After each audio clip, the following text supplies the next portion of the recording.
I admit nothing. I admit nothing. Prepare for battle. I admit nothing but my sadness.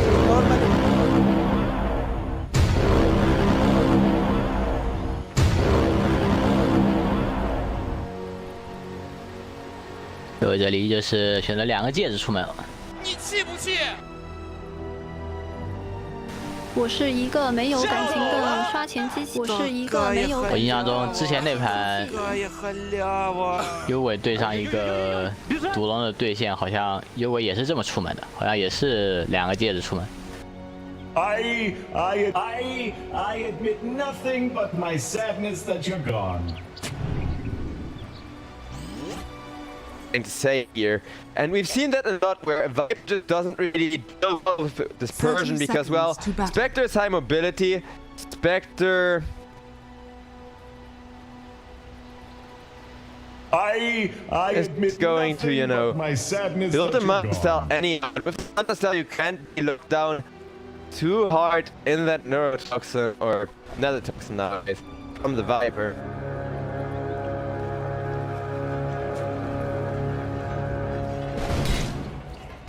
The battle begins.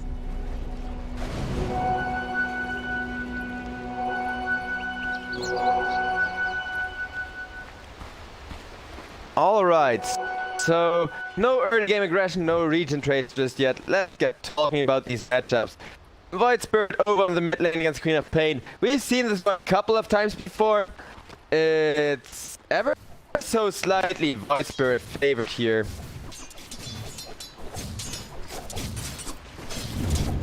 Nothing to your pile.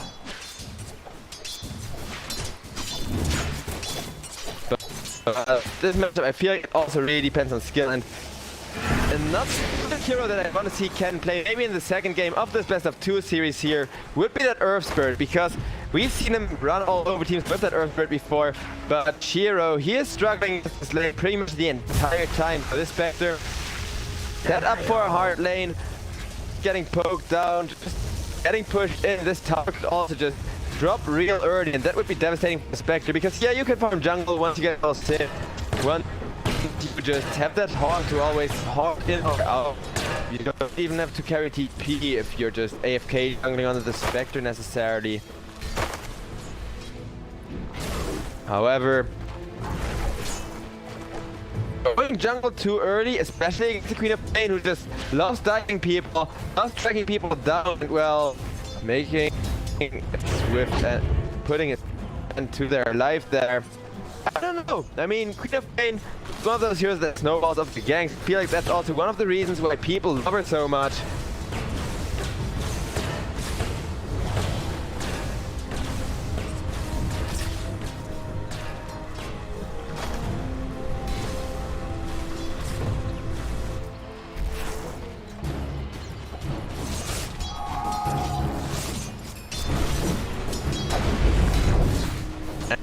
And we got the Terror Blade, proccing Metamorphosis here is going to be dominating his lane for a while. So far, however, judging by the last hits alone, it looks like Execration already winning 2 out of the 3 lanes. Actually, maybe 3 out of the 3, but let's take a look at the top. Okay, yeah, Spectre does have a few creeps advantage still to farm off. Doesn't even want to go for those creeps anymore, instead for the... There's the Tusk though. And that means no kill happening here for the time being.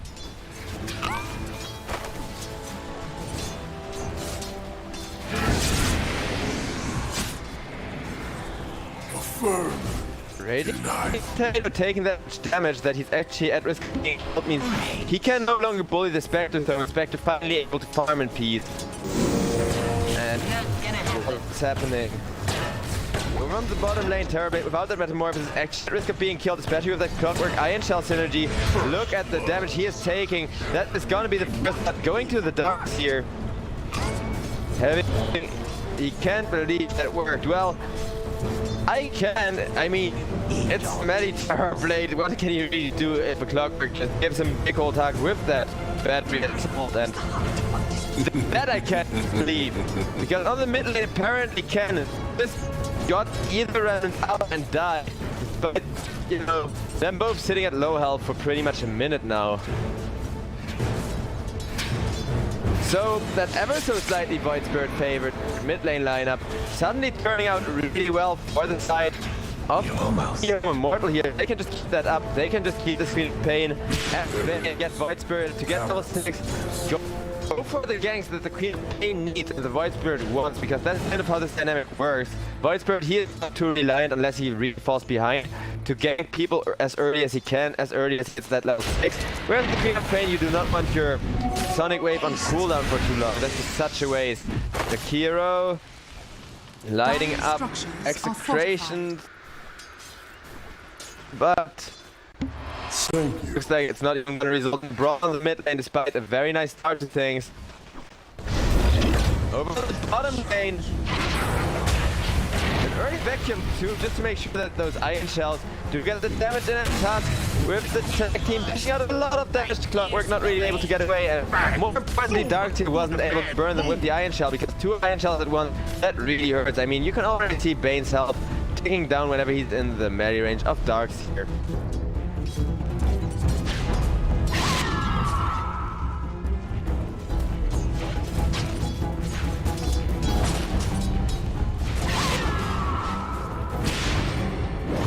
And 7E dead. Maybe not, but I think okay. He does another tango. Queen of Pain is going to turn that into a nice advantageous rune for her team though. All the while Viper, he says no pulling it out. Thanks for this, and well, takes a good chunk of net worth going his way there. 1k gold lead for Execration, despite being 2 kills behind, but with that Spectre, once again not quite being where she would love to be net worth wise, and that Viper and the Terrorblade both just having, no, well, not completely free lane, especially the Terrorblade not, but he either gets to free farm or he has to run for his life, no in between, because, well, Dark's here on his own, not the strongest hero, just really trading farm with the hard carry like a bunch of offlaners do nowadays. But if he has a second target for the Iron Shell, especially something like the Clockwork, and they both run down the Terrorblade, things are gonna change, things are gonna look a lot worse for, you know, Terrorblade's late games prospects and him coming online in time.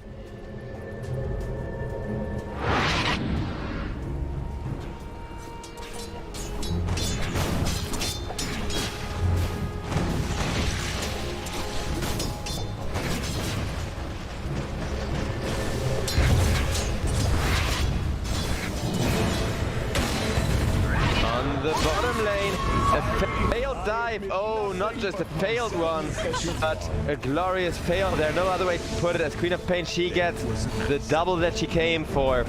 Best case scenario here for Execration, because like I said, Queen of Pain, she snowballs up ganks. And if she snowballs hard enough, she can actually just become a super hard carry too, though I don't think that's necessary here. I don't think Ken wants to get that greedy with a Viper and a Terrorblade.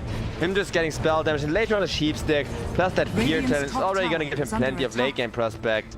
But yeah, getting level 25 way earlier than you should on Queen of Pain, that is going to just mess up somebody's game for sure. Invisibility.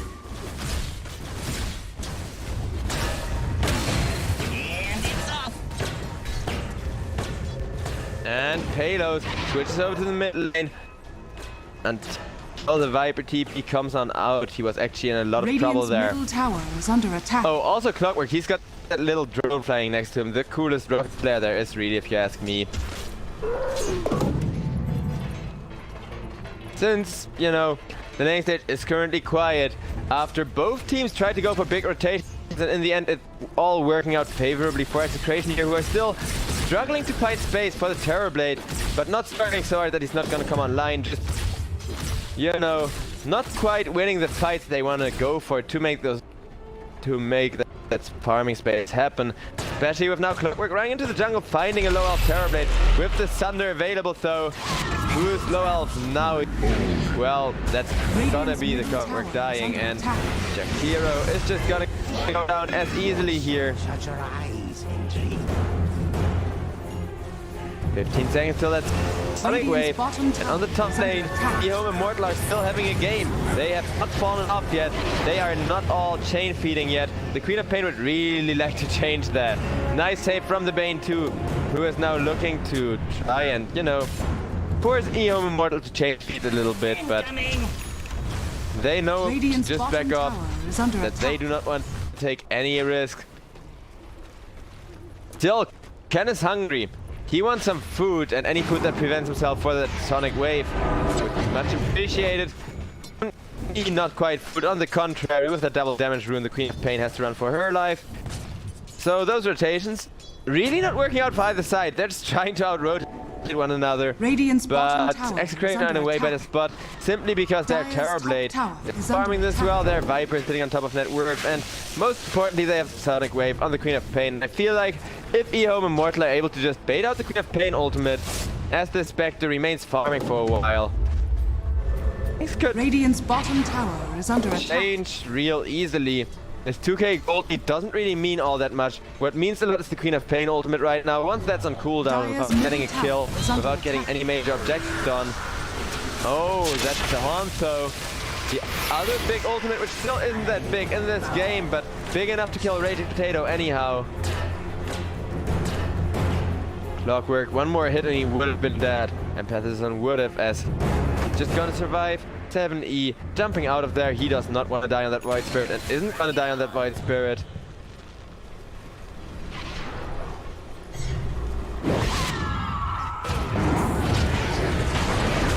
Comes a nice White Spirit onto two heroes who are both all getting nuked down. There is the Sonic Wave. So, like I said, that thing is huge, setting up this favorable initiation to turn into a 2-for-1 so far. Probably a 2-for-2 with BDZ. Having to run for his life and being caught by the White Spirit.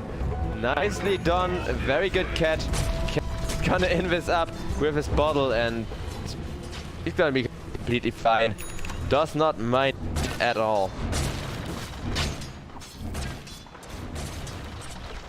Oh, on the contrary. Radiant's bottom tower is under attack. That Viper is scary, though. White Spirit is a little bit too escapable for that.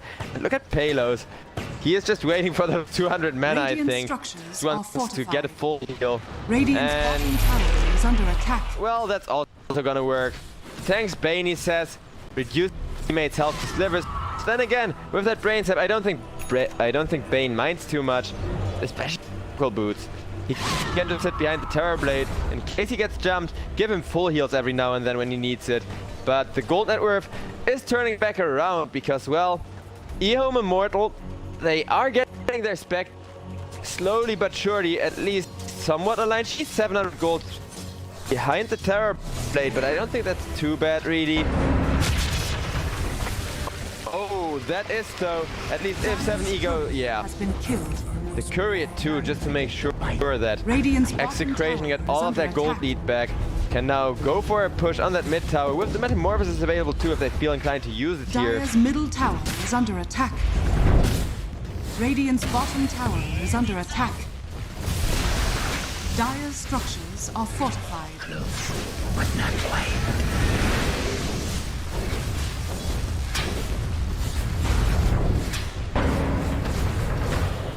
And that mid tower with that Metamorphosis is gonna be melted. Terrorblade just making sure his positioning isn't too far off, but with the Illus, his push is strong enough, and Jakiro, a little bit down he goes. That also works. May not be magical damage, despite the armor being reduced to near nothing. Dire's middle But tower still has just gonna die, and now Radiant's that is bottom gonna be tower another kill is under on the attack. Clockwork with the Queen of Pain dying for that one. Not quite worth it on that one for Execration, but they do take a tier 1 tower here, open up the map a lot, make sure that the towers are on equal footing as the mid tower. Does seem to be worth a little bit less in terms of space. Those, and there's the Haunt as well. Oh boy, this fight's gonna escalate as Raging Potato goes on down, and they want more. BDZ is gonna be that more. Your bravery is noted. It's meaningless, of course. But I will remember. Radiant structures are fortified.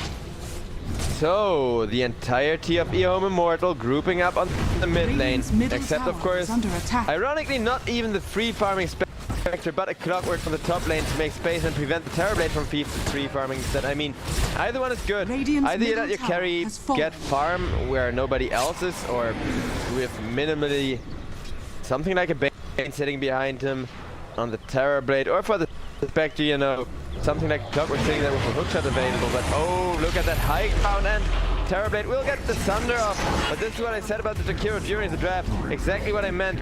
He just dishes out so much damage in the face of a Terrorblade that he usually doesn't get to Sunder, and even if he does, could be in trouble before he has the health pool he needs. First punch on the Void Spirit, who decides to not even deal the damage there.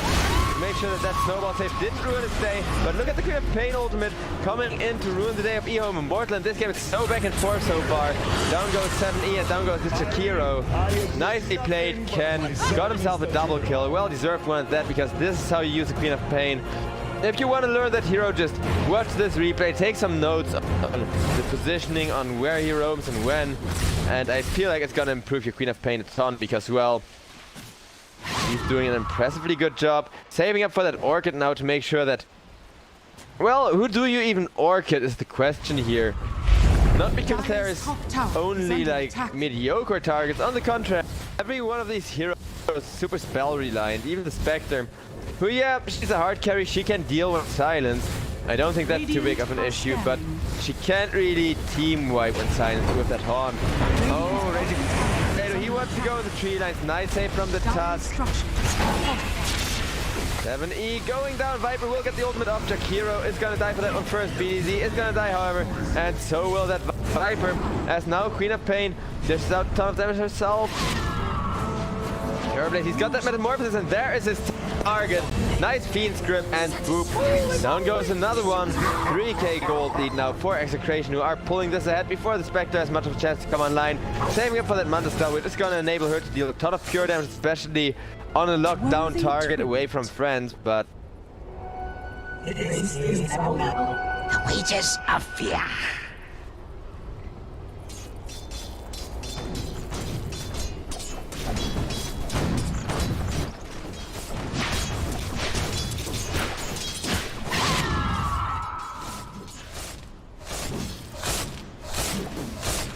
And it looks like Haunt is available for the Spectre. So, well, actually everything is available, including that wall, which means that this could be a really good chance to find a team fight with a smoke or something for EHome Immortal, if only they had the vision, and they don't. The Radiant side looking pretty darn dark.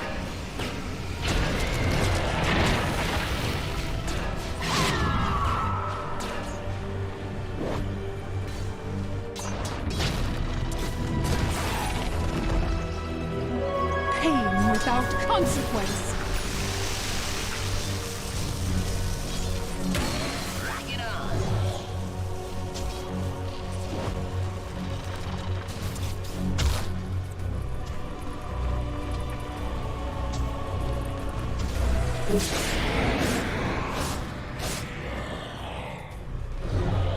There's the smoke. EHome Immortal, they are going to walk up the triangle. If they could find a kill on this Terrorblade, it would be huge, even though they do have to commit a lot of heroes. And like I said before, they don't really have the vision to scout out anyone. And oh, that rocket flare though gave away their position. Insta-pings coming out from Execration, who now have a good idea where their opponents are positioned. And oh, high Clockwork. Viper may not be the best man fight for him. Nice shot up from the Void Spirit. It's gonna keep him safe, but there's that wall I've been talking about. And doesn't really matter, it seems. Or anyone. But oh, Terrorblade coming in with a ton of issues. A 3-man Sonic Wave. But everybody just disengaging who needs to accept for the Jakiro. Will get nuked down, and those costs should be Clockwork Step, but he is gonna be able to get away. Or is, yeah, barely. Oh. That was a close one. But with a 4k gold lead, I'm really happy he got away, because I want this game to stay close. And Execration, they look to make the exact opposite here. In terms of how far they're pulling ahead, they're gonna print more money now with Philosopher's Stone.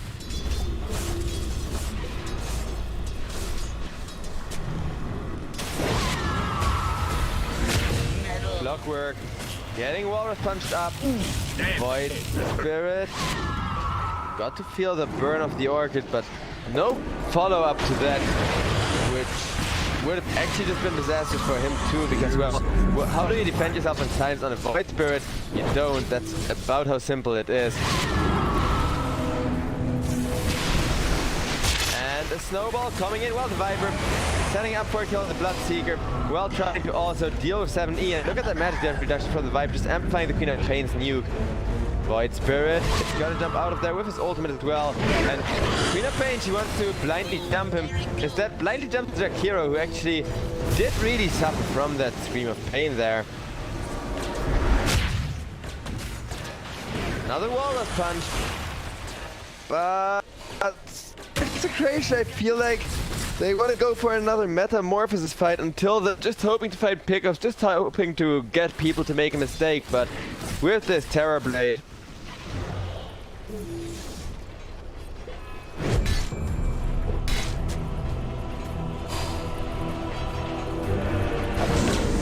relatively sturdy. Rip Clockwork, as that hookshot towards his teammate is a little bit off the mark, but what was Darkseer supposed to do? Tank a Viper ultimate to the face? Well, actually I think he could have, judging by, you know, him having Surge maxed here. But we should take a look at the items now that the game, well, next time the game is quieting down actually, because as I say, that Execration decided to just run up the high ground, not even smoked or whatever. They're just like, let's fight. And nice ward there, allowing them to just keep the triangle from the dire side controlled. With already 5k gold lead. And mind you, Terrorblade is far from online. He's now saving for Skadi. When he has that, things are going to escalate pretty quickly here, but it's gonna take a bit to get there.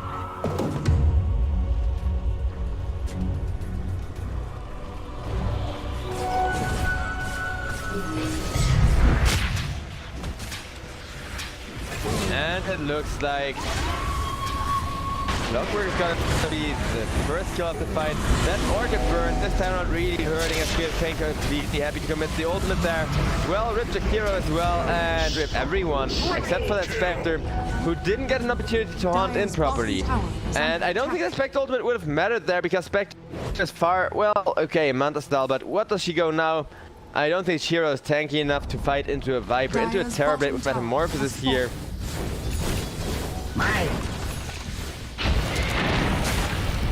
Dire's structures are fortified. So we are going to see a 10k gold lead by the 20-minute mark. That's really impressive from the side of Execration, and that's exactly where they need to be in terms of sustain here, in terms of momentum. And I finally get some time to look at the matches, but I do, well, I'm not sure how long this game is gonna last, because I kind of need to pee, but if it's a 30-minute game, I really don't want to. If it's a 1-hour game, however, that may be a bit screwy. So let's take a look at the important items first and see if we then get a reconnect or not. Oh, I say reconnect and that second Terrorblade reconnects. Well, speak of the devil, I guess. Looks like we've got a Veil of Discord though on the Jakiro. I mean, that thing is pretty darn useful, especially since the rework.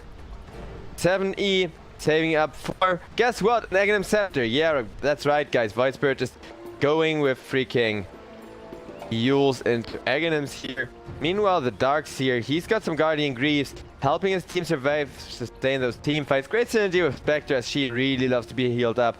But, you know, Shiro, he can't really fight without a BKB, he reckons, or with any defensive item for that matter. I mean, no Midas this game is what I meant to say there. Because, well, honestly, I feel like a Midas Spectre would have been really good here. Simply because Shiro, he, well, didn't get too hard of a lane, he didn't get too easy of a lane either. And if you just have a lane that is just like, then may as well, you know, buy a Midas on a Spectre. With that Desolate, you're gonna, and well, with your ultimate anyhow, you're gonna get the value back in kills a lot quicker than most heroes do from that attack speed scaling as well. And generally, I mean, now he has a Manta style, then he's gonna go for a BKB, but then he still needs damage. That pure damage from the Manta style, it's gonna be good for people who are isolated, however. That is something that Execration definitely understand and definitely do know how to deal with. They just got a Tusk who can come stand next to you, go for a snowball if anyone bothers you, and the Viper is committing fully for those team fights as well, which it's kind of weird, but I don't mind. I mean, the Queen of Pain got an Orchid, so seems better than the other way around. I would have loved Viper to at least go for, I don't know, some kind of one aggressive item.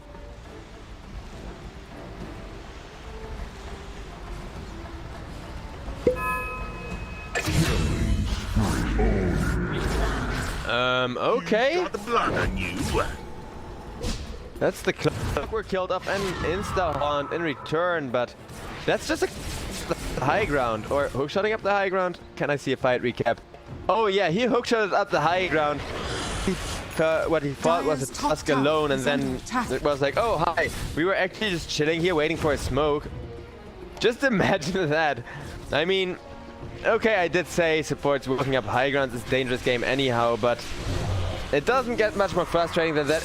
If you're the perfect ultimate or somebody you think is alone, just coming on your side of the map to ward, not set up a 4 people smoke that then ends up killing you without a smoke even being consumed. Terrorblade, still 45 seconds left on that metamorphosis. Once he does get it up, things are going to get real painful for EHome Immortal here, and Bob, fish punch. Spectre is going to get killed off to the fish. 50 seconds respawn time. That's already frustrating, so I don't think it's that big of a deal yet. Compared to the amount of push that just can't be prevented without Macropyre being online and without a good vacuum wall being found, which, of course, as you know, is a lot easier said than done. And I do like the darks here. I just feel like you exclusively should go with a draft that pretty much has at least 3 heroes that synergize with him. Now Terrorblade trying to just prove his superiority here, or well, the superiority of his illusions, I guess, by having them hit the tower in the face. And that's gonna be it. Terrorblade in the metamorphosis, running into the wall, be dying here, but no, he actually does get the thunder up just before everyone is able to literally just dodge the thunder, which was their plan here. Terrorblade not quite being dragged through the wall again by the Voidbird. Voidbird trying to go for the kill on the Terrorblade, but nice Nightmare there, keeping him not only alive, but also allowing for, oh boy, there is the freaking wave. There's a triple kill for Ken, who is then gonna fall to the Spectre, giving her almost 1k of gold. Void Spirit is gonna drop, however, and I think so may the Spectre, but it's gonna get back immediately. Knows full well, yeah, no, taking this risk on a carry when you finally got some turnaround where we gold, maybe. Let's pull up on this Viper. I always gotta build after. Maybe an Assault Curse would actually be great, because I do feel like Execration at some point or another they are gonna need damage other than the Terrorblade. Not because the Terrorblade is weak or underfarmed or whatever, just because the Terrorblade is one hero and one hero can be stunned by one Clockwork, followed up with an Ice Path when he doesn't have BKB or something. Double damage. Halos does, however, have money for the Eye of Skadi here, and that Skadi coming in on the Terrorblade, which it is right now, is gonna allow them to just go and contest this Roche. I mean, sure, why the heck not? As long as they are prepared for a haunt in and a Macropyre into the Roche pit. And there is, okay, there is going to be a wall, so the devastating vacuum wall Macropyre combo could just team wipe here. However, Execration, they are going for a very fast Roche, and look at that. Viper walking up this high ground instead, looking for kills and posing a good distraction. Now the Roche can be revealed. Anyhow, Clockwork running away. Taking down to the face. And that is gonna be yet another kill. Very nicely done. I don't think those kills matter if the Spectre going down or at the beginning of a team fight, however.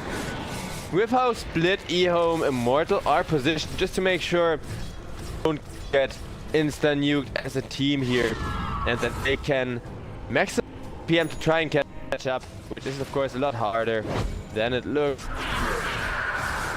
Seems hard to find the team fight that Execration are looking for. With that Spectre ultimate, however, looks like it's gonna do nothing other than tell, as I say that, the Viper. Oh yeah, right, I forgot, my bad. There's an Eul's on the Void Spirit, so he couldn't just teleport out.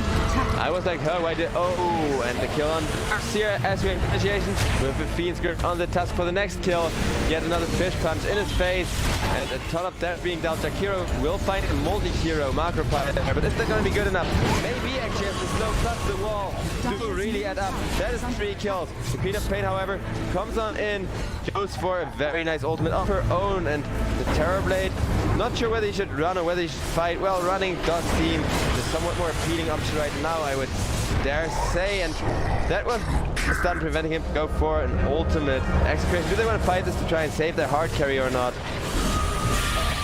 Well, they even, yeah, okay, with that tough save, they not only want to fight this, they also have a Thunder to work with still.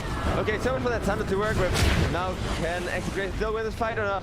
With the Tusk going down, it may not look the part, as that is going to be a 70-second cooldown on freaking Tusk. Tusk does not want to see that. Okay, well, I say freaking Tusk. He is relatively fed for support anyhow, but oh boy.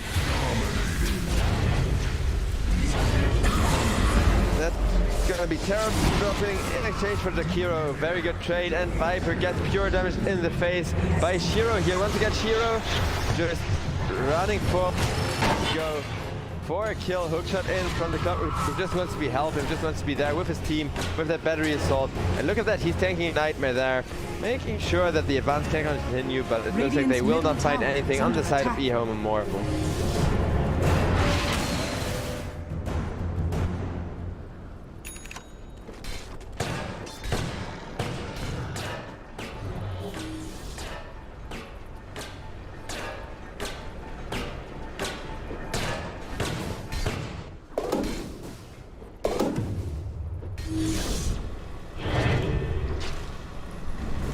Oh, there is absolutely nothing of value going on for the side of Execration other than their huge gold lead here, and they need to change that fast because, well, the Queen of Pain is going to fall off at some point or another. 20 seconds on the BKB. Viper is going full team fight anyhow, so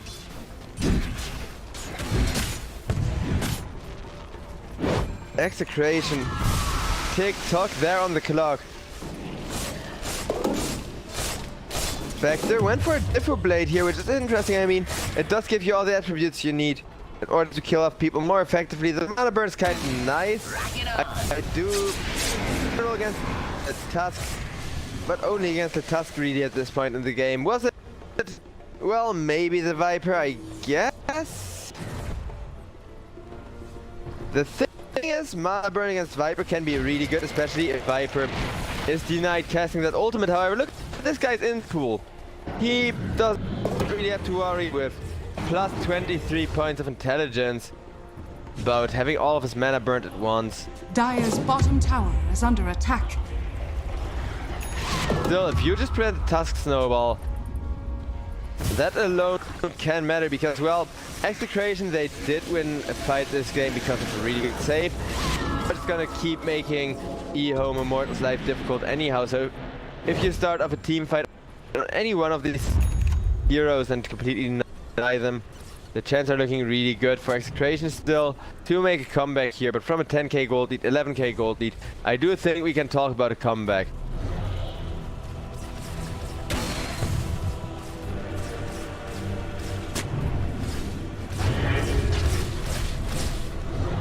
Dire's middle tower is under attack. Hookshot in. Clockwork is going to be the one to knit the horn from this Spectre. Missing out your turn to anyone and a vacuum. Making sure Bane goes down, which means no Fiend Grip for the fight.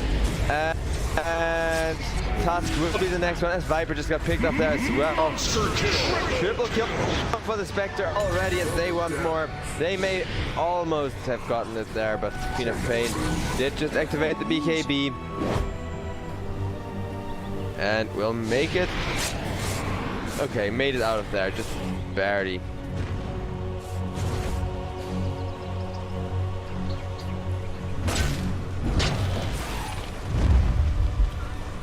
Again, him Scepter. Being the voice means that he's gotta go for more defensive items. He wants that BKB, but hey, all he do New is basically on the Queen of Pain with the follow-up. Radiant's bottom tower She is cannot under play, she attack. cannot get out of there. Radiant's And that structures means a are pretty free tower push over this bottom lane.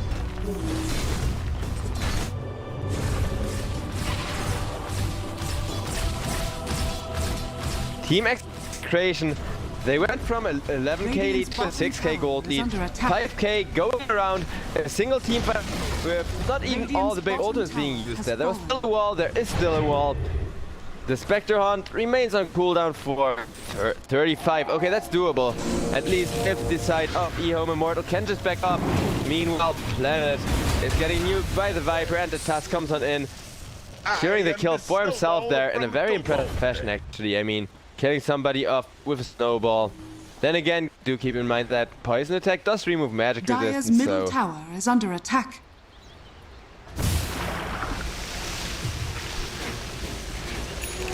Got it. Dire are scanning.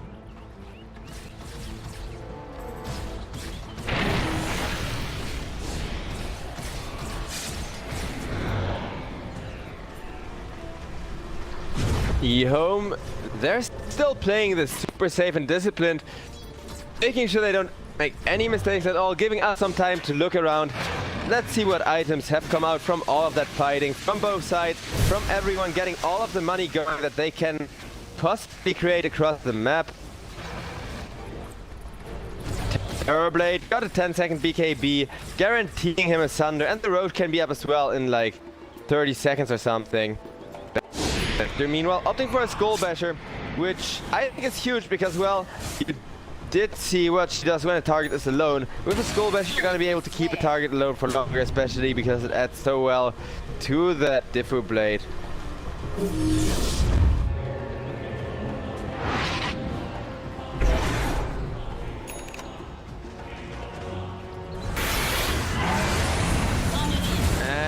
This time around, it's gonna be Terrorblade and Viper taking the initiation. Terrorblade does have a Sunder available, is trying to just... Okay, there we go, Terrorblade full health. However, look at the Spectre, still just hitting hard, hitting the Bane hard this time around. Hitting himself for more damage with his own wall punch than the Spectre here as well. And down goes the Void Spirit. Down goes the work. Terrorblade turning about with that Metamorphosis, with that Skadi now being done on him, and he is having fun with the slow, the Kiro as well. And another jump, this time it's gonna be finally the Spectre, at least if it is up to the Radiant here. But instead it looks like the Darkseer going for a cheeky peep is going to help stop that from happening without even dying himself. Dire's middle tower is under attack.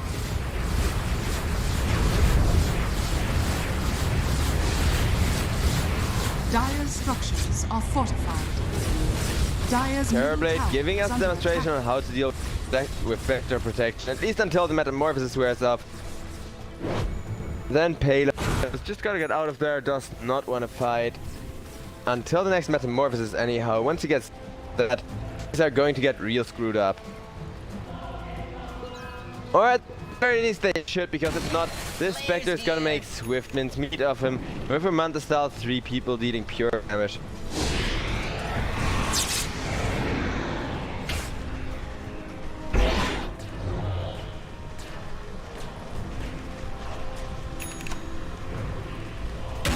Rock it on.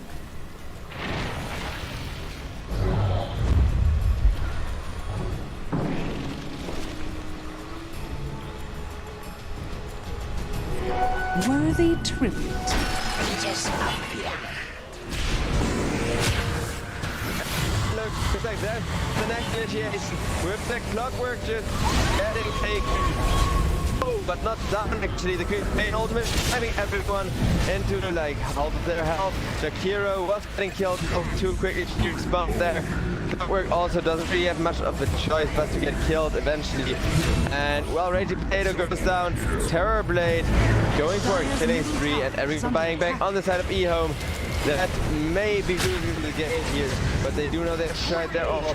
Here went down, Viper comes on in, Terrorblade on the run, doesn't sound available. Just have to wait until he can catch somebody with enough pain, showing that she is not to be trifled with.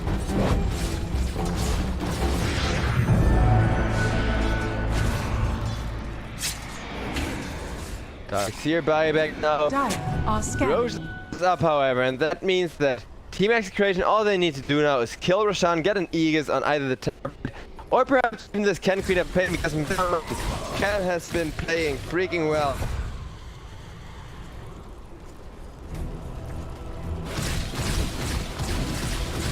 An assault curse picked up by the Queen of Pain here rather than the Viper, as Viper does want the BKB, and well, not getting down seems like it should become priority.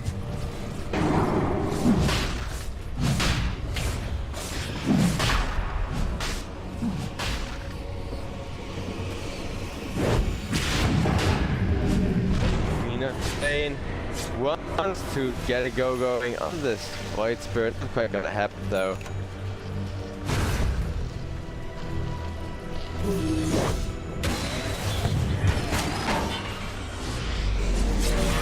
Nice.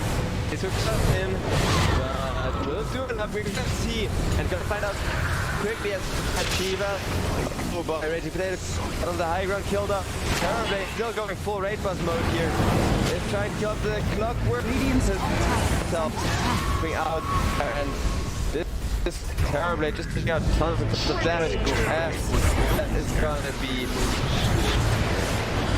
Spirit giving people back and forth. Now the buyback's getting extended from Execration, and look at that, the Terrorblade still fighting against the Fiend's Grip up Spectre, against the Void Spirit now, who is gonna survive though. And that one going 7E as well. Drops Pain into a ton of riot kicks. I'm gonna have to trick on that one. And yet another target going down in the form of a two-headed dragon. This is how you're supposed to use a buyback.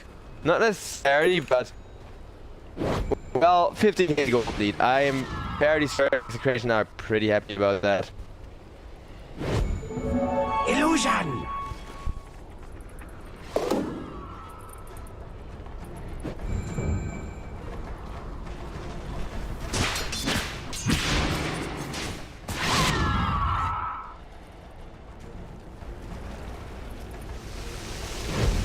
$16k gold lead now for the side of Execration.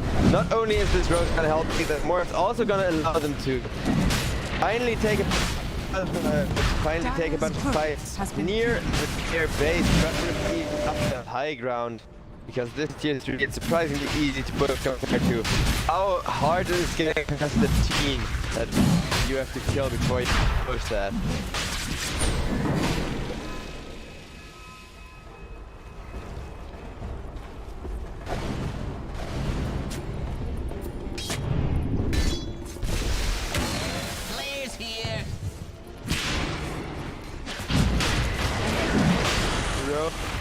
Getting things out.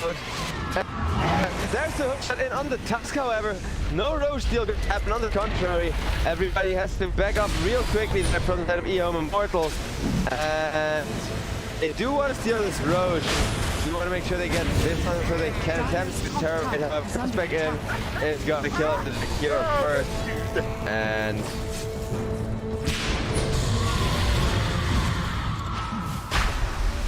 Roche will be the next target. It's gonna get torched red, mostly by the Queen of Pain, with, you know, then the Tusk helping out and everything. But she's gonna be the one to carry the Aegis, which I don't really mind. I would have also seen it on Terrorblade, even instead of the just tell them his time is gonna be so amazing. I understand why he may not want to. Worthy tribute.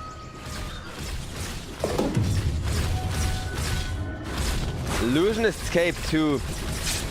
With the Satanic up and running on the Terrorblade, I do feel like he could just take that with him. The Spectre meanwhile still saving up for that Abyssal Blade and 21k gold lead. Execution just pulling ahead their opponents. Any kind of big item coming out here.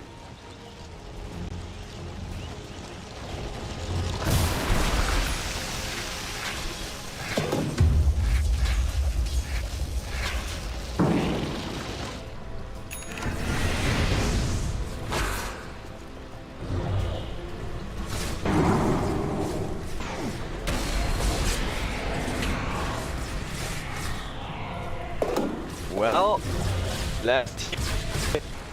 That Eeg is not quite being enforced by the side of Execration. I did say I would be like one more game to end today's festivities here at the MoonStudio Asia League, and well, Execration, they may very well just sit back and relax with that Terrorblade. With Terrorblade, as all of his slots complete, has eaten a Moonshard as well. Dire's bottom tower has They do fallen. put enough that if they're even just the depth of the sector or perhaps this Fight Spirit, I don't know, I mean, he hasn't done line progression in the last time, but he still does have BKB to reveal as well as his split stun, so maybe, just maybe, there is gonna be enough combo to compensate for a complete lack of damage.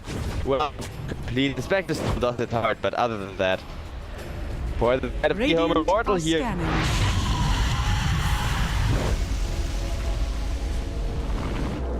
but for now it's just going to be a bit of wild move chase.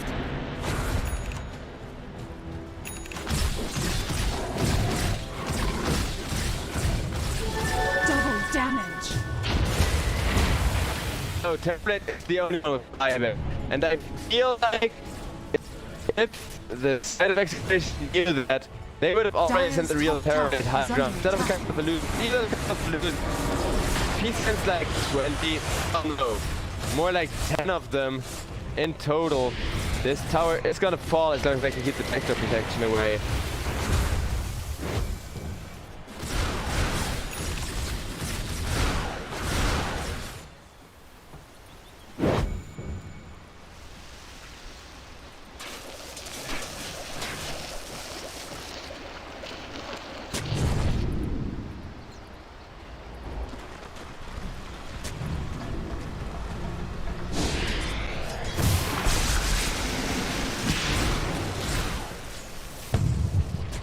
Here's the seed.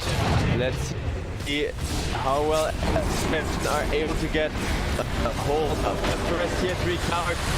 There is an iron path, the Queen of Pain, no initiation is gonna follow, just Queen of Pain down, so, and Shiva as well as an E, so he is not frontlining in the side. But this push, it's hard for Execration to continue going for it. They're just gonna push out all the lanes, try to besiege EHome till they're so far behind that,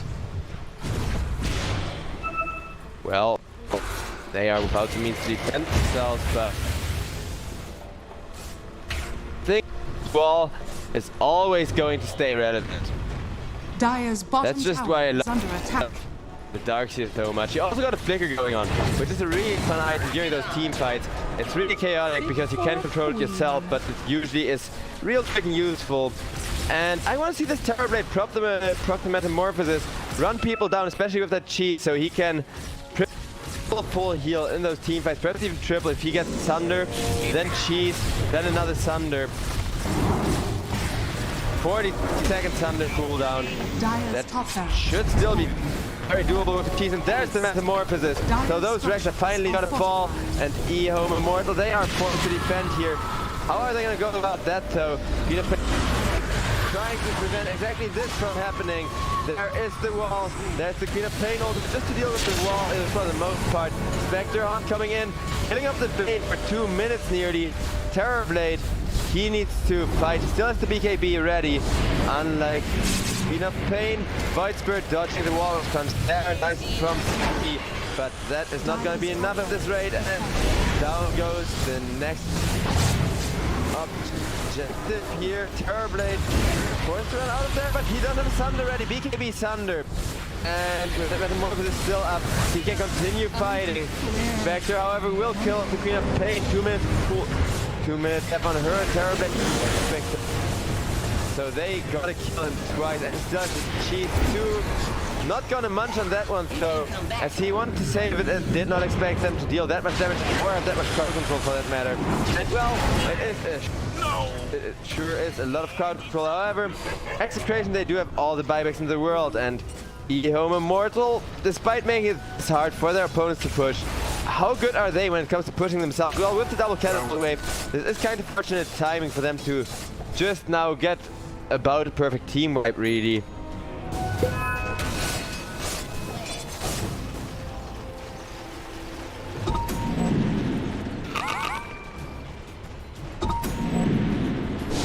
Ah, yes, typical late game mango binge.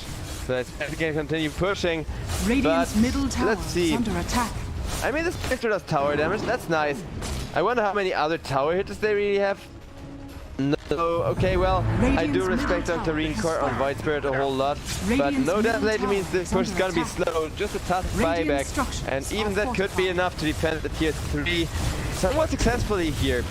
Since now you really don't want to buy back neither the Terrorblade nor the Queen of Pain. Well, that repair kit is gonna put in a lot of work as well, but there's the Void Spirit trying to go for a catch, not succeeding, however. Is under attack. Tier 3 melting bit with that liquid fire putting in solid work as well for these slow sieges, and it's not all that slow. The mark on the Viper. Viper is still gonna get caught, is still gonna get dragged out of position. Meanwhile, the Void Spirit is gonna jump forward with the Spectre as well, trying to kill the bait, trying to prevent any kind of Phoenix before Terrorblade. Is now gonna be back, and the Viper almost going down, trying to run away with the power. So nearby, they should be able to all just go back full heal themselves. So this is a hard push still. They'll go for the wreck on the side of EHome Immortal, but EHome Immortal, they are just doing both. As now we get Spectre going in once again with Clockwork dying off. Terrorblade, so he has a metamorphosis, and he is trying to get the Spectre, will not succeed. And that was still a decent, I mean, 2 people for a lane of Rags with the Roshan. Hello, please. Dota, show me the timer.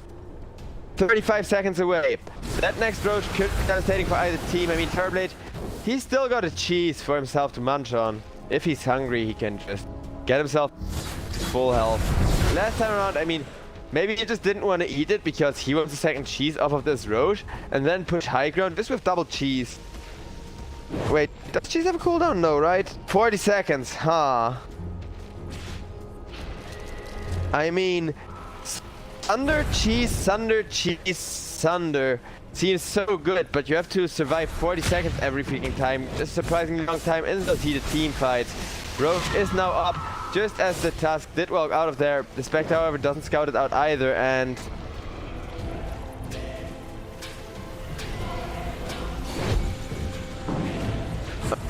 nice scout there. Coming out from the Dire, who now know is gonna be a Roach attempt. The courier also getting pinked out. Dire's courier has been killed. Getting scouted out by another courier. What a fail to his own kid. Well, down at an amazing freaking time.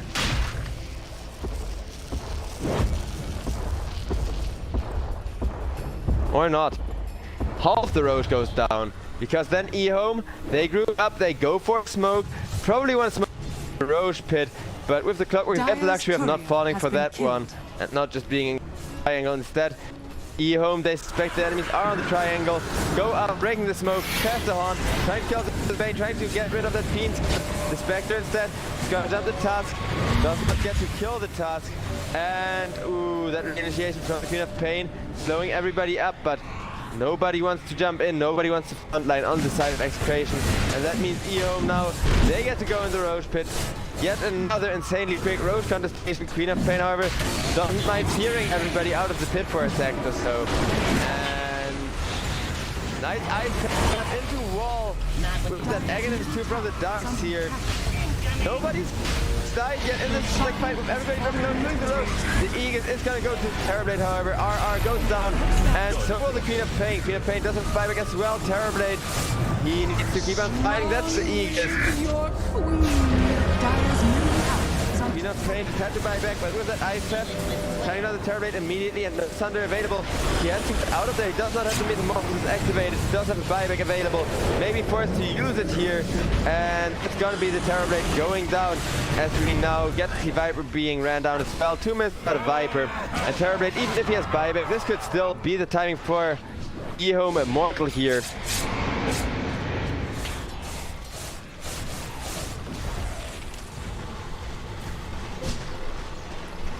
Dire's middle tower is under attack. Players here.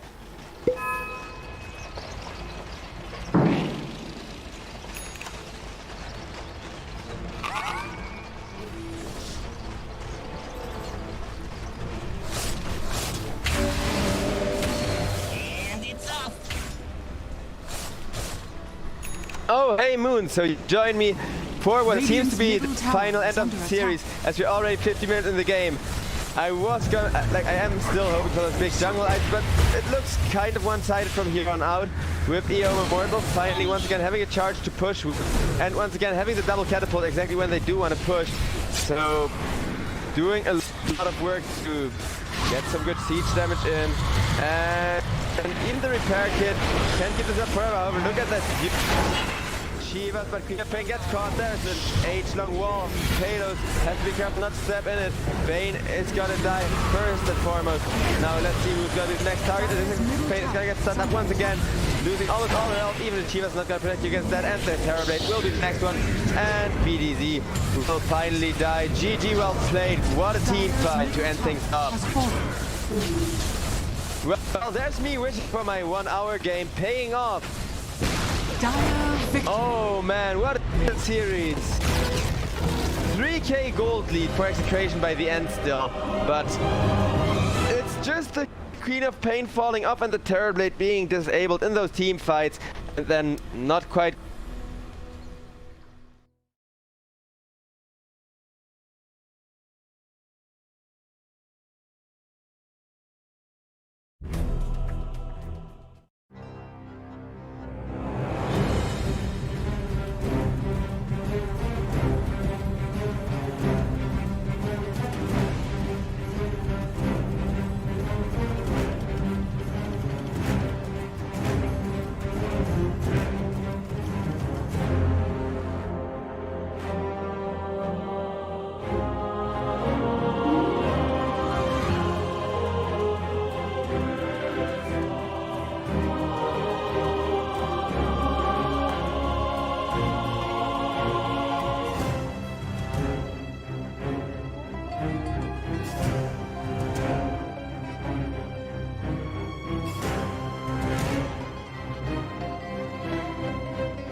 Dire team pick.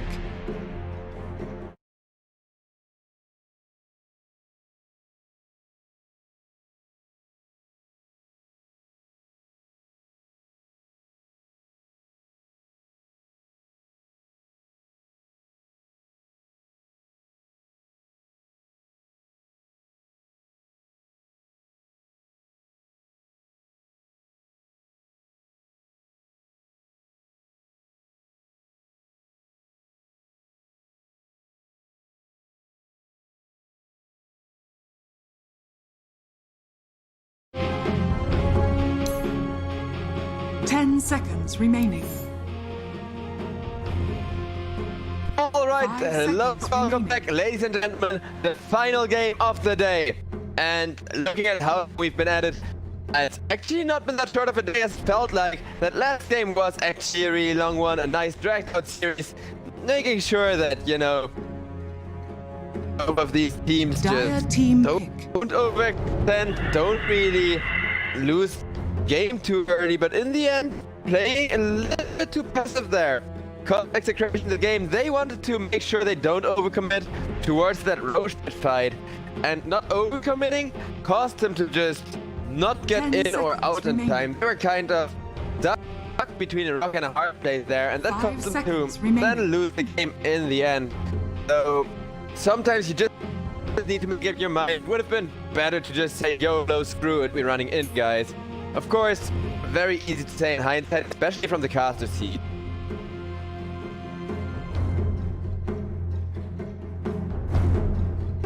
And, well, with that, we're gonna see a Tree Protector opener pick. That hero is really strong and usually picked quite early on. However, opening pick without then having a follow-up pick.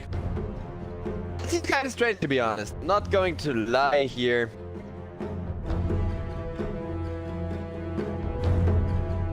Maybe they're having some issues with the server or something, as there's two disconnects on the side of Execration. So as long as their voice Radiant remains connected, I don't think it's an issue. And most of the time it is just the Southeast Asian or Chinese servers that don't really agree with everything. We've got Execration picking up a Mirana now. It's huge with the Treant Protector. Leech Seed alone can already set you up some good arrows. Remaining. And 5 seconds remaining. I mean, the Treant Protector ultimate definitely going to just set up a 5-second stun arrow.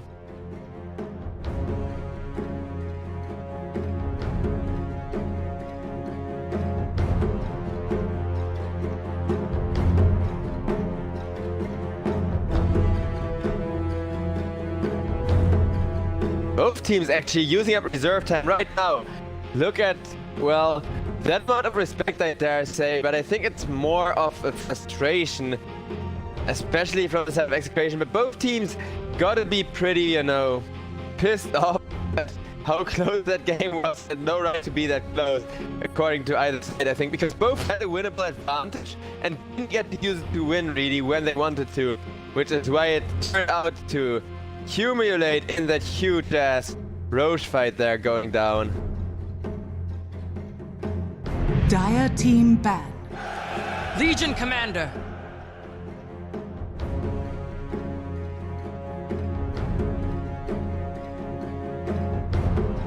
Radiant team ban. Legion Commander being picked up with the Phoenix though. I mean, it's one of those heroes that generally with that egg, as long as you protect it already single-handedly with your team fight, however those duels allowing EHome more to snowball here is gonna give me something to really look forward to. I do love Legion Commander, just get that high damage, especially if they play the Aura build. That's my personal favorite, so I do feel like I only get away building a pipe, a drums, and Radiant team I don't ban. know, maybe a Salt Blade if you do have enough damage and Blink there to make things happen. Kind of have to compensate for damage from Blade Mail, really.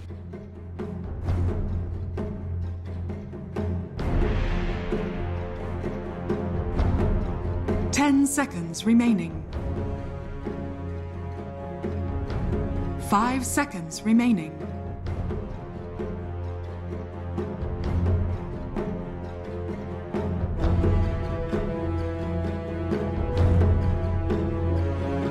Morphing, getting banned out as well by the side of Execration, and I just want this draft to hurry along. I'm honestly just eager to jump into it. I want more of that delicious chaos because, well, honestly, these teams, I get that they have to take their time, but I am really glad I did not have to think about all this stuff with how big their hero pools are, with how versatile, especially Execration are. They either go hyper aggressive or hyper late game. Feel super comfortable with both as long as they know exactly when their power curves strike.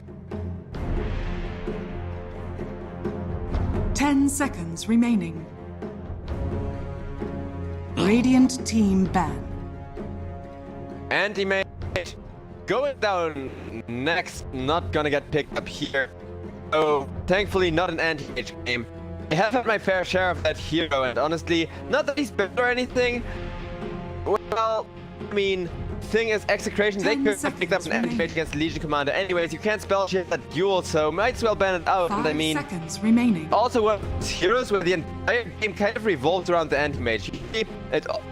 It just always revolves around the two carries, but anti-mage, he just takes that to the limit with him always being on and off lane, always pushing, always just doing his own thing while his team fights, and that makes for some really either anticlimactic or super close fights, because, well, if that anti-mage needs to farm up for 30 plus minutes and the team is playing 4v5 Dota, then you either get a power picked up for it and the entire rest of the draft revolving around it, or you just, 10 seconds try to remaining. go for a super early game push. That works as well. Generally for most greedy 5 carries, if you have seconds early game remaining. push and just get rid of the first couple of tier 1 towers, secure that gold advantage that those greedy heroes need. Dire team pick.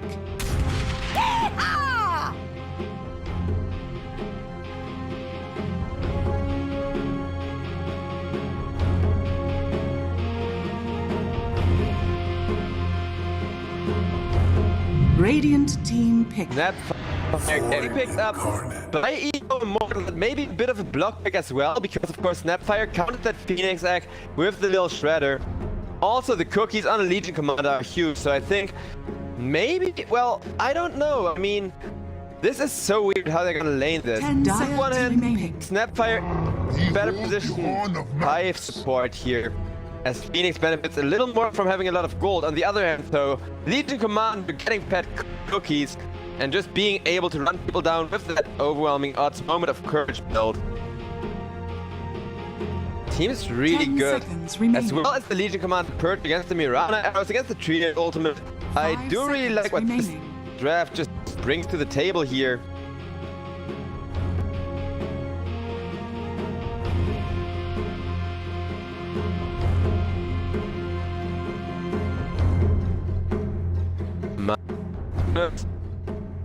I mean, on one hand, I really do like the Magnus. On the other hand, EHome Immortal are now making themselves very freaking dependent on that reverse polarity. And Execration, they're gonna go with Nature's Prophet.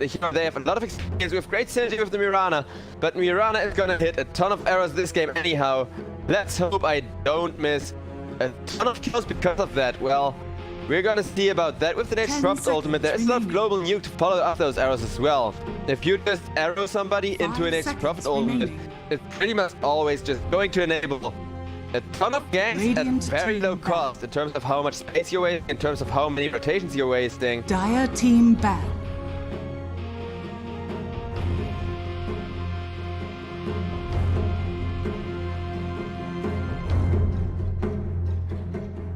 Phantom Assassin banned out as well. I mean, Phantom Assassin Magnus, you definitely have to prevent that combo, but what else combos with the Magnus in 10 terms of the hard seconds carry? remaining. Well, a whole bunch of heroes, and honestly, what may 5 seconds also be a remaining. possible ban for the side of Execration here would be the Ember Spirit, because Ember Spirit Magnus, with Magnus being the safe lane and the Ember Spirit being the mid lane and going right-click build, Radiant it works team really ban. good. But it's gonna be the Troll Warlord and ban, because, well, with a free Battle Fury from that Magnus, he can just flash farm a little bit too much not to be scary.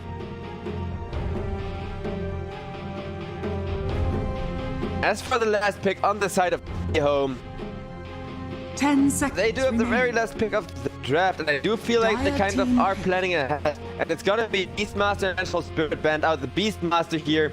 I would have loved to see that in the last game actually. That would have been a perfect pick. This time around, I dislike it very much for the side of Execration. I don't necessarily think they are going for a hyper-aggressive strategy here. I mean, Whitebird can be a very strong utility hero with that EHome build that everyone goes and then just not focusing the Desolate, not focusing those big damage out, but rather trying to help your team out, trying to just nuke down the back lines to allow greedy carry to initiate, but... What? Okay, this has me a little bit confused, I'm not going to lie, because now Execration, they do have enough cores to make this work. The question is, how are they going to lane this core? Is it position 1 Mage's Prophet, a position 1 Mirana, or position 1 White Spirit? All three of those are really viable in the Asian meta.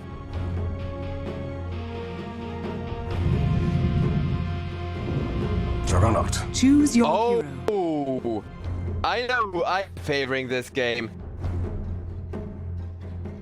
EHome Immortal finishing off their draft with that Juggernaut. They now have everything they could ever possibly need. The one thing that is a bit of a risk for EHome is if they get their initiations up, which Darkseer is good at, which the Void Spirit is good at. And if we get those awkward Magnus trying to blink RP and getting his blink cancelled and still pressing RP moment, which sounds like a really major mess up, but it happens to tier 1 players, so it can very well happen here, especially with like Void Spirit as well as the Nature Ultimate. That's put EHome at risk of still getting ran over, as well as just the Nature Prophet's insane push. So if they're not careful, if they do fall too far behind, which Juggernaut doesn't want to risk anyhow, I feel like EHome could still lose this game. I feel like it could still be another 1 hour game, but I don't know. I do favor EHome still. Juggernaut and the Legion Commander together just brings so much to the table here for me.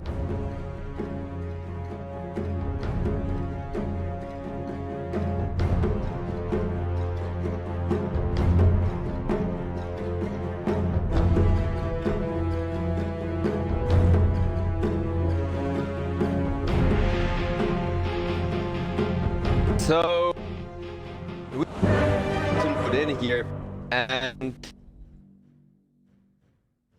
a bunch of awesome loadouts being available as well. I mean, would you look at that sexy Legion Commander really making the most of that Arcana look? Same goes, of course, for the Nature Prophet with some staff. And it looks like we are about ready to load in. Prepare for battle. Getting everything going here.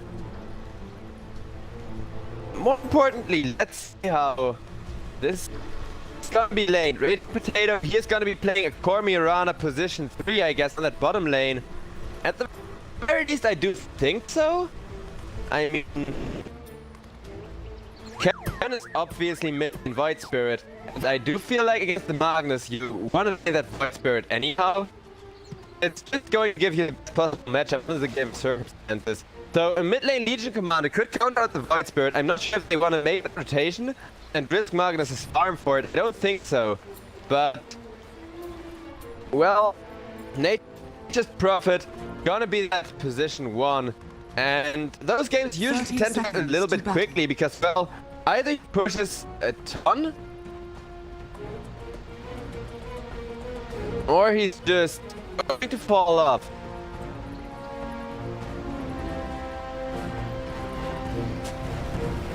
And the Phoenix is gonna lane with the Legion Commander, so they're not gonna try to let Legion Commander be hyper aggressive with those cookies, instead just making sure that with the Phoenix burn, they are going to waste so much regen, they are going to be able to run down the enemy back under the tower. You actually want that taking battle for the rune, and that's gonna be the first blood going around to the Legion Commander, who seems like such a good pick here. There's just no counter for a good duel on the Void Spirit, for a good duel on the Legion, but both of those heroes are really susceptible to getting blink dueled, and that's why I'm kind of confused by Execration running this Nature's Prophet position 1. I feel push early in order to secure the space they need here. My thanks. Shiro on the Juggernaut, already being ran out of the lane by the Treant Protector. And I mean, Raging Potato on a core Mirana, I'm really happy I get to see the position 3 Mirana in action here, because that hero also has a lot of core potential. It's usually just played as a support for the sake of those arrows, but absolutely nothing preventing you from going for arrows elsewhere. Well, its Prophet is gonna have a pretty decent lane against the lead commander, so with every point in the overwhelming odds as well as a couple of points in the moment of courage, the Nate is going to slowly but surely lose control of this lane here, and may just have to find his flash farm elsewhere. But generally with ultimate he makes a ton of money anyhow, so it's not like he's gonna risk falling up or whatever. He's gonna risk the Legion command coming in light, which is at least scary.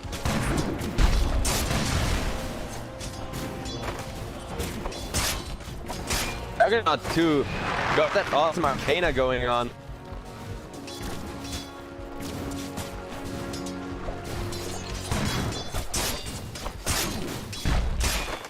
And of course he's a melee hero up against the Mirana, so the tree has to come forward to deny, which he really doesn't want to risk against the Juggernaut either, meaning this bottom lane should be going well for Jugger, and the last graph is already agreeing with me on that one.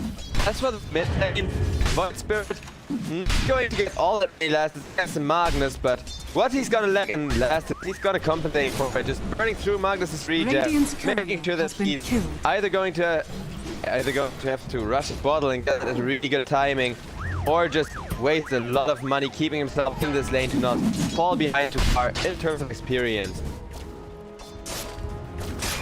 Don't let it vex you.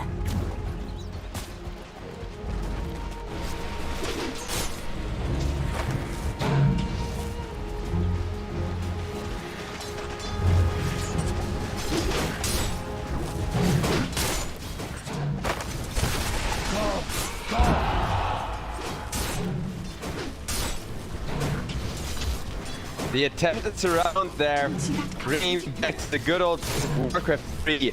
However,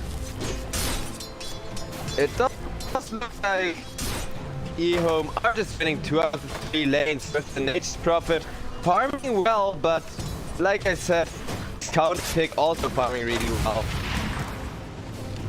And I'm surprised that this Juggernaut didn't yet get a good opportunity for a spin going. However, oh, ZZQ taking a ton of damage.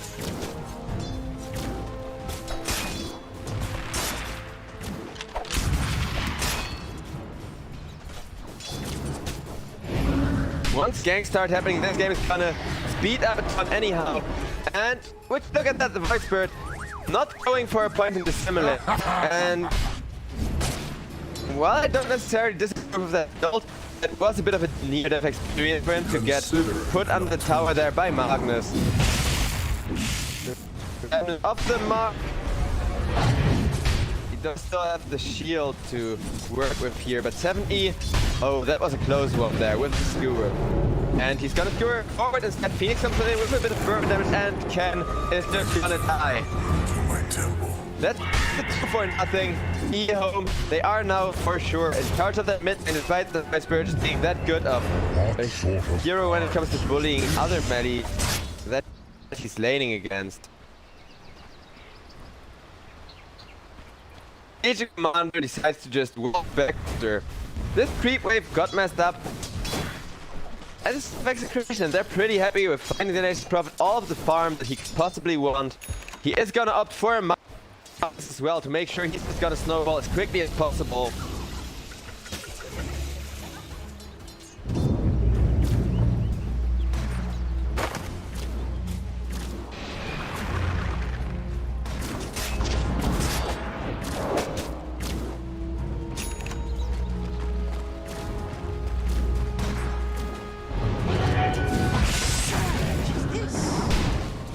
Ooh, nice skewer back under the tower once again onto Ken. He's definitely gonna survive, but with 7E always just dragging him back and forcing Void to commit regen that he would not like to commit. That's usually his advantage in the laning stage.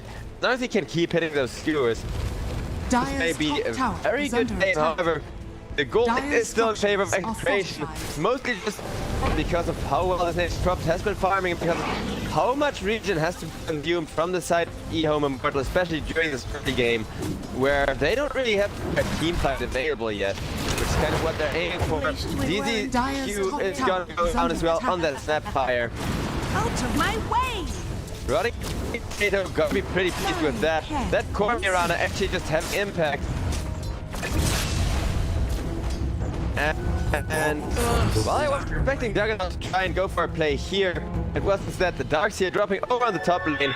Two really big overwhelming odds. He had like a third or something of his health left, maybe a little bit left. Radiant But structures are fortified. well, jungle can plus some nature profit creeps. That's dealing damage and mid lane.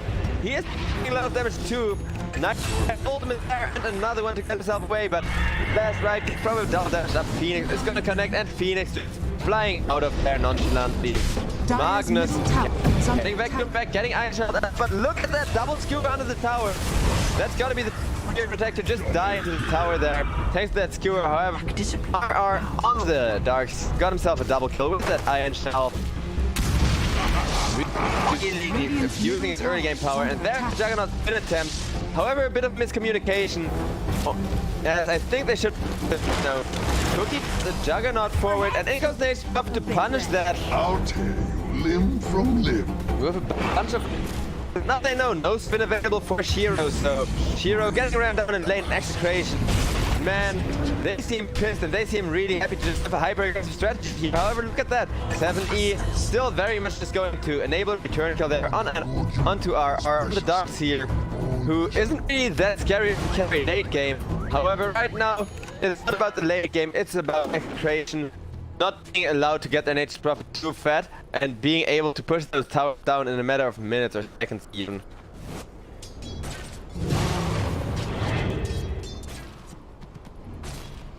Okay, Shiro giving the empower there.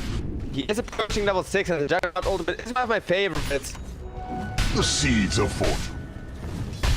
Dire's top tower is under attack.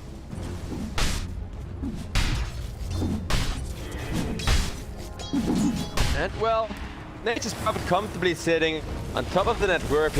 I do not want to see that hero if he's being played in position 1. A nice ultimate could enable a kill on the Phoenix there, as Phoenix running for his life is saving the Icarus dive though, and arrow off the mark. It very much die as Radiant made a ton of catch with those leads, and down he goes.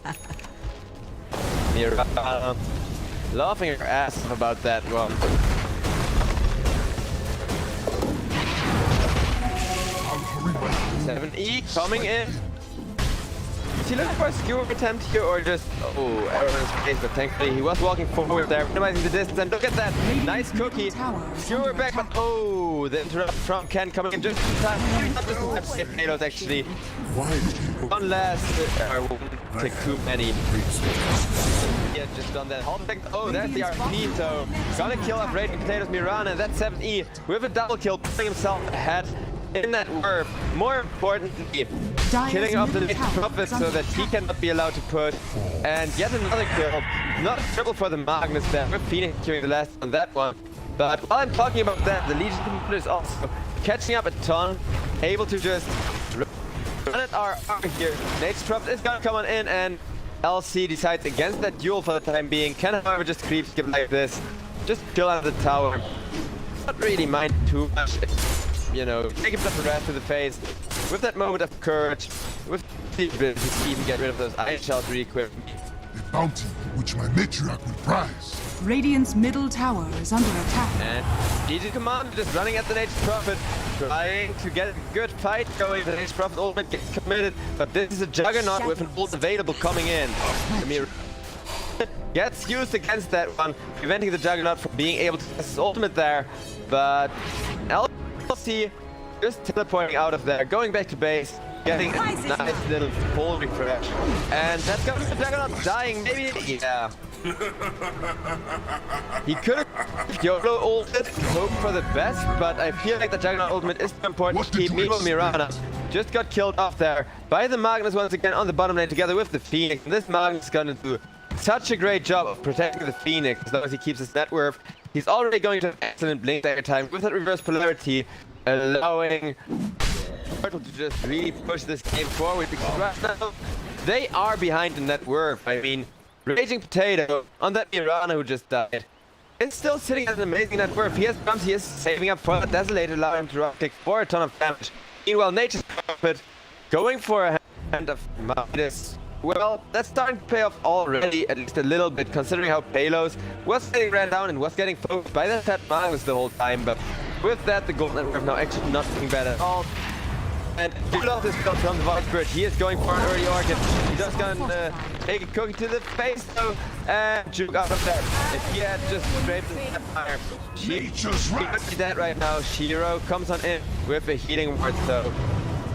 But not in time because, well, that ward over there, he's the Nature's Prophet. Is just gonna get a free kill with his ultimate. Going for the usual TP shenanigans. Raging Potato didn't have an error for that one, but over the top lane, this Legion Commander is still faring well. And that's the thing.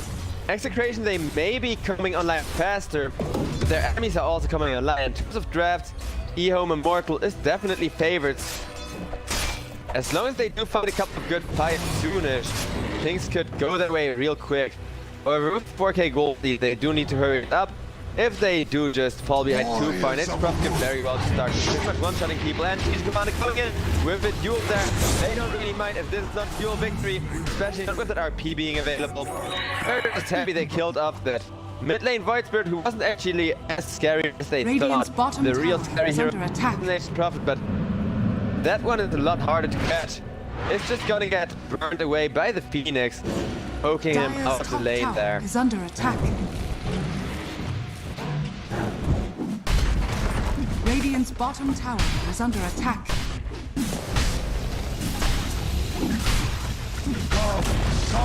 Dire's top tower has fallen. Radiant's middle tower gonna is go under down, attack. and Dire's courier has been killed.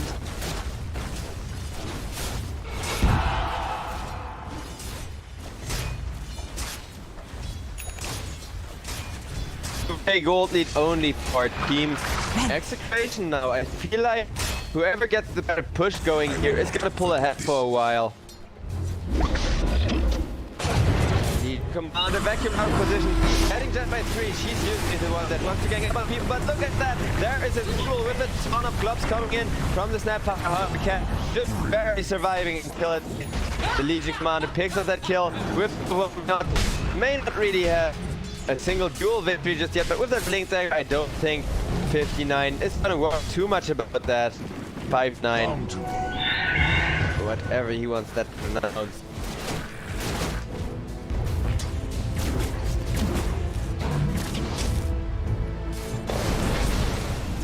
Phoenix does have the egg available with the one to actually proc it at any given time, so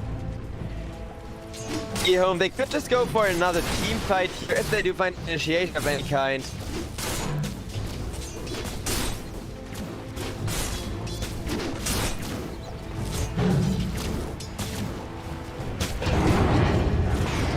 Things coming and getting to the Phoenix with follow-up arrow. Nice cookie to turn things around. The vacuum, but the Icarus dive out and the act is there. Not quite perfect played as the Nature's Prophet is gonna get rid of that act. Mark not able to secure him on this tower, and instead this fight could go the way of Execration, giving them their gold lead back. And it looks exactly what's gonna happen here as Mark now gets killed up as well. And this Giant, we have not seen a single great body slash from Shiro. He is looking, he's trying his hardest, and there it goes. However, Void Spirit with that ultimate can of course always cancel that one, and he did get a good shield going just before the Omnidash connected, meaning that he is gonna live. Yes. Oh, and look at that arrow. Juggernaut, he just wants too far. He just wants to make sure he doesn't fall behind too far. Is now running for his life with the spin, but look at the damage on the Phoenix with a couple of power shots as well to the Mirana. Let's get out of there, but with the Dark Sea behind them, they are going to be just fine. 6k gold lead now for Execration. With how much fighting there is, this gold can really just swing around at any second. Jug fighting against 10 once more. And while he does have a good amount of survivability against the Void Spirit, this Void Spirit, he's just so hard to catch. And surge is this?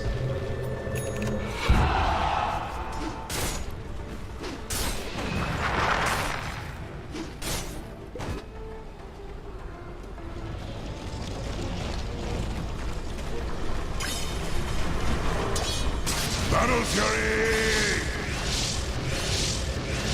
Juggernaut making sure to use the spin before TPS. There could be a team fight coming up here. Everybody is just regrouping for the time being. Nothing but my sadness that you're gone.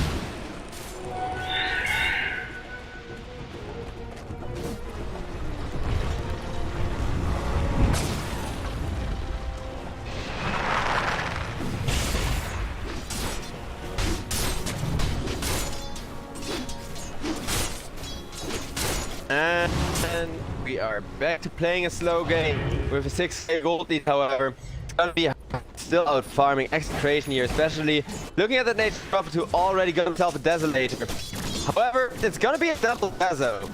Mirana and Nature Prophet both going for one. I don't think it's that big of a mistake, however, on the other hand, I kind of think that, you know, MKB early on is just as good, and you could have had either the Mirana or the Nature Prophet go for an MKB.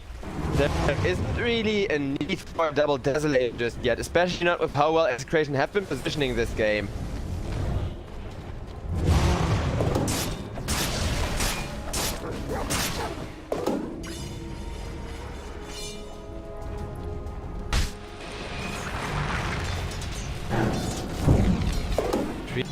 Protector just doing his best to keep Ace pushed in, just messing with the creep equilibrium as much as possible. As a tree, of course, he doesn't really get to take one of those last hits for himself. Meanwhile, how's the Legion Commander dagger looking? It is coming in, and I did say the Legion Commander aura build, if you do get some damage going your way, is insane. So if this early hood get burned into the pipe after that blink dagger, I feel like it's going to have a lot of an easy time. However, that's me around ultimately. Commander always running into that. Did spot out that there is a Mirana ultimate casted, however, and that's going to be Juggernaut running into the heroes there around the corner with the Legion Commander fuel. Could this be victory for the first time? Yes, it will be. And on the Voice Bird, it's going to get one kill. Do not purge off the explosion. And that was the RP actually. Oh my. I thought for a second there he cancelled it last second, but nope. So that means Execration, they may have lost their darks here in a pretty awkward way and given the Legion Commander her first duel victory. But now they know they can get really cocky. They can push, they can be all up in your face about it.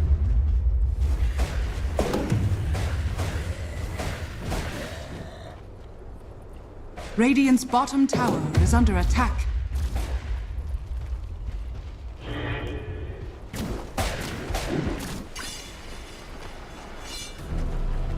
Juggernaut, he is opting for that first item Hunter build after his drum. Doesn't seem bad at all to me. So there's a bunch of good builds, and I would have loved to see a Maelstrom or a Valkyrie as well, because now they are falling behind, especially with this Magnus just getting taken off the map that easily. Execration, that is 7k gold lead, and they're really making it look easy at this point in the game. There was a smoke which is going to get broken by the Darks here. But Mirana gets the duel, and what a duel of that. However, the duel is not going to be a winner. The Spear Protector is there, turn things around instead. Down goes the Phoenix, without being able to use that. And now the Legion Commander is going to die as well. Maybe not. Hydra miss. And still will get killed off by Ken in the end. The Void Scourge just getting out of there now, pushing the mid lane instead. Radiant's bottom tower is under attack. 8k gold lead. Thanks to the Spear Protector ultimate, just straight up turning a fight upside down, straight up ruining that perfectly played duel.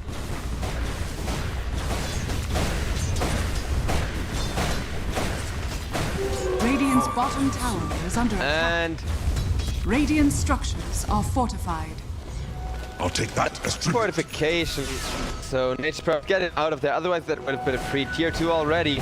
And like I said, if the team has too much of a tower lead, it's gonna be impossible for the other to farm. I was so hyped for EHome Immortal Stress, but this Juggernaut didn't get ultimate kills. He did not get snowball. Juggernaut, you're supposed to be ahead of the enemy hard carry at the start of the game, at the first 20 minutes pretty much. And well, he is not ahead of the Nature's Prophet at all, on the contrary. Are scanning. Especially with that Might is paying for itself, but the Nature's Prophet already having Heaven's Halberd. It seems like this Juggernaut's gonna have a hard time having impact here. Mirana ultimate has been committed there, and Mirana just coming out of her own ultimate, sniping that healing ward, giving Juggernaut false sense of security that is it. The commander though going for a nice duel, not quite a victory, and actually still able to pass up incoming ton of snap fire blobs, but Ken doesn't mind. I'm the king of heroin, you, and helps kill off that snap fire there. So a 10k gold lead now for Execration, who can finish this game over the next 15 minutes, but 15 minutes doesn't seem too little to... Oh boy. On the contrary, this is like a really good timing for running all over your enemy team, really. Especially with Nature's Prophet this freaking fat. And Team Neon, they also run strategies like this. This could be a Neon draft for, well, maybe not Mirana, but other than that, this looks like a Neon draft. And usually when those pull 10 to 20k, 10 to 15k ahead, maybe even 12, you know. At this point alone, Tower's gonna do the rest, and that's gonna be the last tier 1. Top tower that's gonna be everyone just getting a top big item. White Spirit going Orchid into Orchid she just paying for itself. Let's we'll talk about the itemization here. Does it out of there, but he's got a pretty strong team behind him. And the best way to shut them down, of course, is that reverse polarity, which Execration would really love to cancel. They do have an Orchid for doing just that in 1 second, now available. Pull roots and run! And Triad Protection has an ultimate as well. Last time around, it completely ruined the fight. And well, you say that this time around it's going to be a lot harder with the positioning and all, but no, because he's already got a Blink Dagger. This tree is so freaking fast for support. Darkseer also just got Guardian Greaves and Mirana now.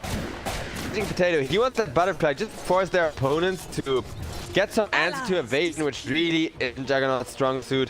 Okay, he's going for the MKB anyhow. Radiant's bottom tower is under attack. I guess I honestly would prefer Mjolnir in every regard, but it may be a little bit too late for that. And the MKB is really good if you're able to get those hits in.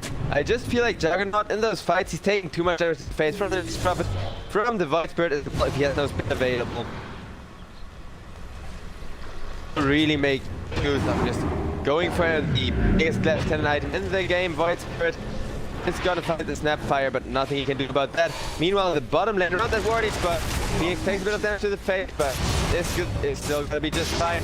But the trees come out, and there is the dual catch with a nice Sunray and top damage from the Crown ultimate. Well, the victory. It is just the Mirana, but it is a core Mirana going down. Nature's Prophet getting out of there, and Void Spirit will be just fine. However, losing a Mirana at the start of the fight like that open up road for Team EHome, who know they can't fight this on even ground anymore. They need a bit of an edge as well. That bit of an edge. It's gonna be an Aegis waiting for the next Juggernaut ultimate, and then turn things around with another beautiful Nick and Fuel there. He's sitting at 40 full damage. May not quite be what he's aiming for, but it's still got at this rate. However, only if they get this road. If Execration on in, they contest this road with everything they got. Nice dodge there on that skewer back. BDZ, however, is going to get punched by that. That is going to be a dead Chain Protector who's going to buy back immediately. He does not have the ultimate for quite some time, but whoever gets this road could potentially already have won the game within the next 5 minutes or so.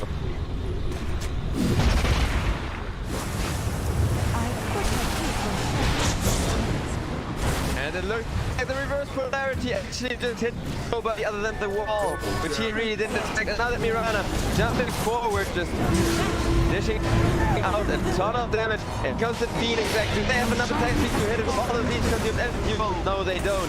However, an egg going up can still result in only like 1 or 2 kills here, or actually turn around perhaps. That is the Fear Protect ultimate, and well, he is protecting his team, allowing them to then turn around, put the herd on. The only one left alive is a Juggernaut without an ultimate for 40 seconds, which means 40 seconds Radiant's top is tower just gonna be free pushing for Execration. 16k gold ahead of their opponent and an assault turret. Chuck does not realize he really doesn't want to do this. A nice spin. It's gonna get him away, however. Stay away from a tower you need to defend. Doesn't quite seem like the way to win a game, to be honest. And I do feel kind of bad for EHome because I really love their strategy here. But they just made mistakes as well. 3 strikes and you're out here. They missed 2 pretty much quick. Oh, okay. Yeah. Radiant's bottom barracks has fallen. About what I expected there. Maybe they can. Nah. This Void Spirit, he's just too freaking fast, especially with that Aghanim. And that push just on action can become most of the game. Void Spirit is going to be this time around. The damage is definitely there. Magnus with the Echo Saber as well as Legion Commander just having 60 dual damage by now. Doesn't all too good for Team Execration.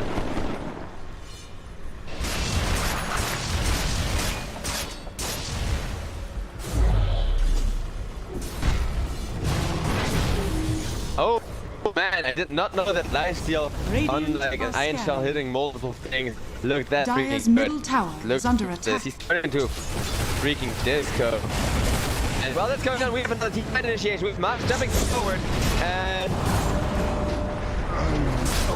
that's going to the first deck on the next speed. The activation probably very small, so close. Did not cut out the set, he will get fueled up. The Phoenix, the Risen Sunray, and the Juggernaut ultimate is going to lead. This is the combo that made me think EHOme's draft is just so incredibly good. Now they are going to secure out the ready potato here, who will be just fine. The net from dying, it's not quite optimal. It's connect. We're connected. Could have had to get fire.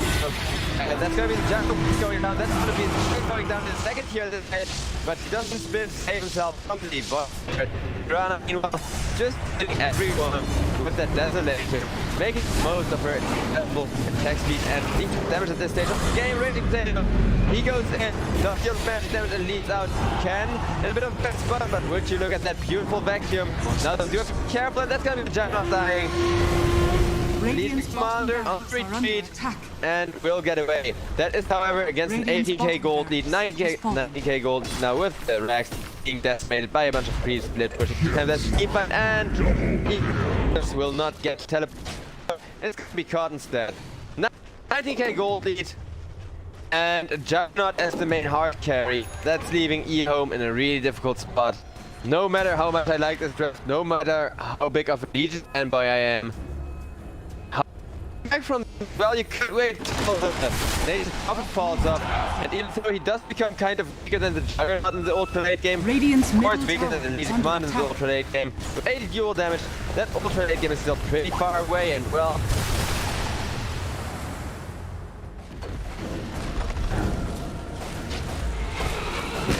it's gonna be a lot of tower push being done here. If they can get another late round, I feel like this could already off BGG. There is still a top team to prevent the rest from happening, but look at that! This is still gonna be the worst possible scenario because, well, in comes the Mirana and now turned into a machine gun with this butterfly plus a leap going. Damage he wants. In comes the Phoenix with nice Sunray. Marcus trying to have an RP, however. Oh my goodness. RP against the Mark. He's gonna get fueled. He's gonna get cut. And that is a nice kill there. But without that RP, it's only gonna be that one kill. And now the Nature Prophet live still having the game for lifetime. It's gonna go for a really early Titanic tier 2.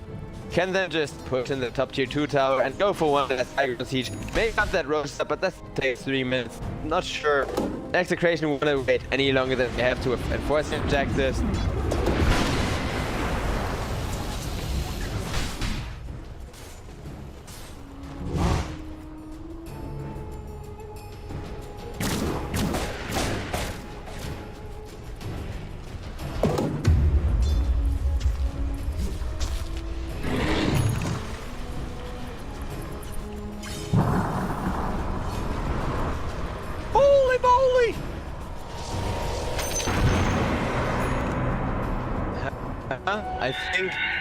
I think that was just the worst misclick for the history next to that time where a newbie semi-finals of a major event there. Active way activated a freaking BKB and lost because of it.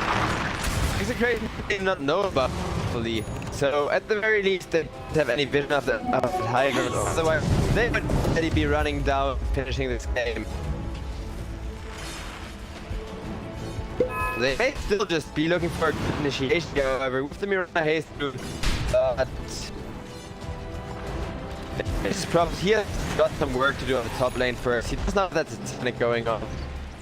Magnus hasn't really made that much item progression with BKB here. Juggernaut has MKB, but it's not really gonna be enough. And he's a command push now, but the Nature's Prophet just ignore it. The better hold her armor, and he goes. Down goes the Magnus as well. Let me run machine gun who's now working on the side, killing her up. And EHome and what, I get why they don't want to call it here, but what do you really do when there's this much push? And look at that pretty wave 2 with Catapult. Not that it's really gonna matter for anything other than making sure that some reach through to the high ground. As road is still quite a bit away, but yeah, there's gonna be the coming in. No more high ground protection means that tower is considered dead. Radiant's top tower has fallen.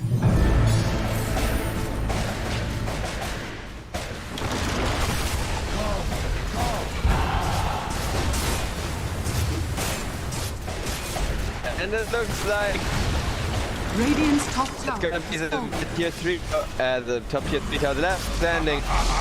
Juggernaut taking his out there as well. Even this can't save him. And he's gonna be his healing ward immediately. Right click down. Radiant's Has top the attack barracks range are under on the attack. side of Execration. They decide not to go for the egg up, giving it quick testing here. See if Mirana with the double leap could have pulled it up. And Radiant's top barracks. that's Magus anyhow. This is just GG because there's no defense against Magus. That's another reason why Juggernaut getting some kind of AoE farming item would be great here, but I feel like in a matter of Midases and Nature's Prophet position 1, if you pick a Juggernaut, you just have to make sure that you can really farm kind of like an anti-mage, just for way shorter, you know? I consider him kind of past